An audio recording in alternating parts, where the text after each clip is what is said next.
What if everything you know about your place in the cosmos is wrong? What if the universe you believe to be eternal, vibrant, and full of possibility is actually fading? Moment by moment, star by star, galaxy by galaxy? What if the cosmos is not a story of endless creation, but a long, slow decline toward an ultimate, profound stillness?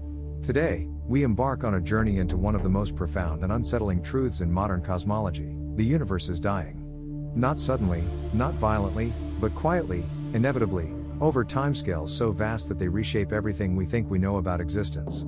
This isn't just science, it's a meditation on cosmic mortality. This is the story of a cosmos running out of time, and what that means for our fleeting moment within it. It challenges our very perception of permanence and purpose. When we gaze upon the night sky, the universe feels undeniably alive.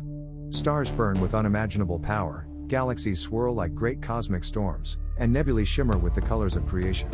To our immediate senses, the cosmos appears to be an eternal, dynamic tapestry of light and energy. But this vision, while breathtaking, is profoundly deceiving. What we perceive is a universe in its relative youth, a brief, shining moment in its vast history. We are living within the cosmic noon, a golden age where stars still ignite and energy flows freely. This vibrant spectacle is a temporary state, a fleeting chapter in a much longer narrative. The universe was not always like this, nor will it remain so forever. Every star, every galaxy, every atom, everything you see, is slowly, inexorably slipping toward a colder, darker, and more uniform state. The universe is not infinitely alive, it is a magnificent fire burning itself out. Our perception of its vitality is a snapshot, not the full epic. The earliest, most fundamental sign of the universe's decline lies in the very engines of cosmic light, the birth and death of stars. Right now, stars are forming far more slowly than they once did. Billions of years ago, during the universe's peak of star formation, new suns ignited across the cosmos at breathtaking rates, illuminating the nascent galaxies. Today, that fiery crescendo has quieted significantly. The essential fuel of stars, primarily hydrogen gas, is being consumed, and the vast nebulae, those majestic nurseries of creation, are thinning out. Galaxies that once produced thriving generations of stars are becoming increasingly barren, their gas reserves depleting. Even now, more stars are dying than are being born. On human timescales, the night sky seems unchanging, a constant beacon. But on cosmic timescales, it is subtly, yet undeniably, dimming. This gradual decline in star birth marks the beginning of the universe's slow, irreversible descent into darkness. One day, there will be no new stars to replace the old, only the fading embers of those that remain. This cosmic slowdown is a profound indicator of the universe's finite nature. Something even more profound and isolating is occurring across the vast expanse of space. Galaxies are not merely moving away from us, they are accelerating their retreat. This isn't because they are traveling through space, but because space itself is expanding, stretched by a mysterious, pervasive force known as dark energy. This expansion is not constant, it is accelerating. Every second, the fabric of the universe grows larger, pushing galaxies farther apart. Consequently, the light from distant galaxies must traverse an ever-increasing distance to reach our eyes. Eventually, the expansion will become so rapid that distant galaxies will recede faster than light can travel through the expanding space. Their light will simply never reach us.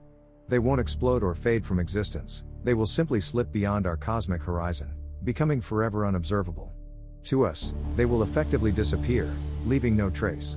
In a distant future, the night sky will contain only the handful of galaxies gravitationally bound to our own local group. Everything else, billions upon billions of galaxies, will be gone from view, lost to the accelerating expansion. Future civilizations, if they exist, may never even know these galaxies existed, their origins hidden by the vast, empty void.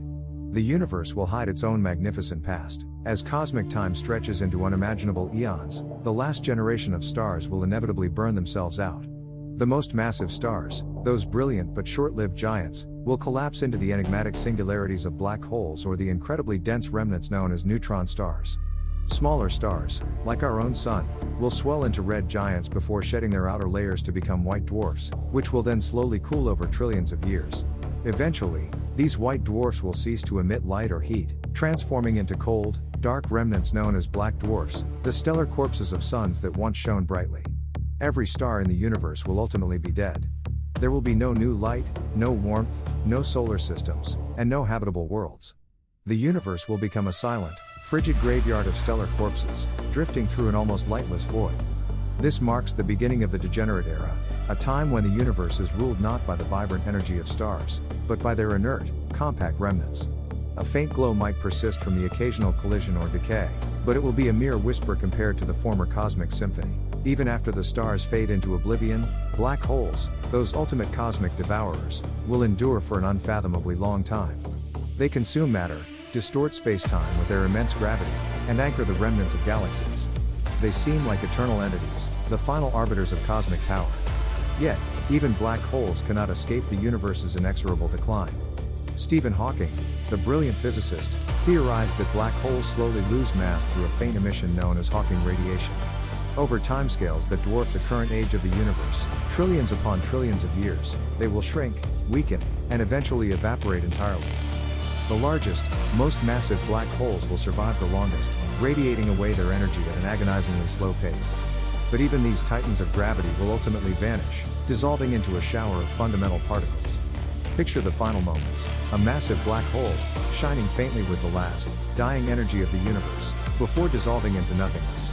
When the last black hole disappears, the final significant source of light and energy in the universe will be gone. The cosmos will then enter its darkest, most desolate chapter, a true void. At this ultimate stage, the universe reaches its final, inescapable fate, maximum entropy. This state is characterized by maximum disorder and uniformity. It is a condition where nothing can change, because no usable energy remains to drive any process. This is known as heat death, not heat in the sense of warmth or fire, but in the thermodynamic sense of a complete lack of temperature differences. Everything in the universe will eventually reach the same, incredibly low temperature. There will be no gradients, no flows of energy, and therefore, no possibility for work, for life, or for any meaningful interaction.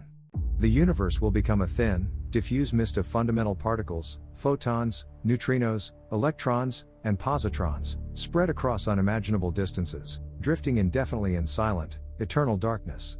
Time will still pass, in a purely theoretical sense, but nothing will happen anymore. There will be no events, no evolution, no change.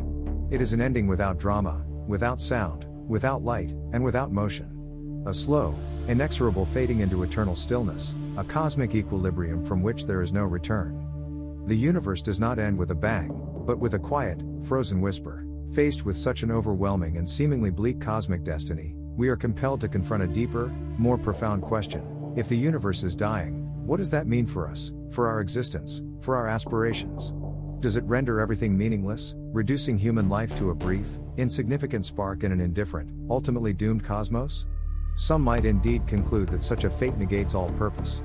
If all ends in cold, dark uniformity, what value can be ascribed to our struggles, our joys, our creations? But others, perhaps more profoundly, see something entirely different in this cosmic mortality.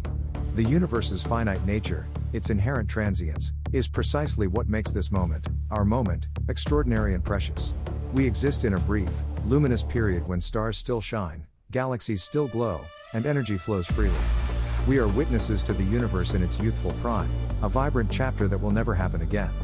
In a universe destined for darkness, the emergence of consciousness, of self-awareness, is nothing short of a miracle. It is a rare flame, a momentary defiance of the relentless march of entropy. Our awareness, our capacity for wonder and meaning, gives purpose to a cosmos that otherwise has none. The universe itself may not care about its own death, but we do. And that, in the grand scheme of things, makes all the difference. We are, quite literally, made of dying stars, the elements forged in their fiery hearts. We are the products of a universe already in decline, a universe that has been evolving towards its end since its very beginning.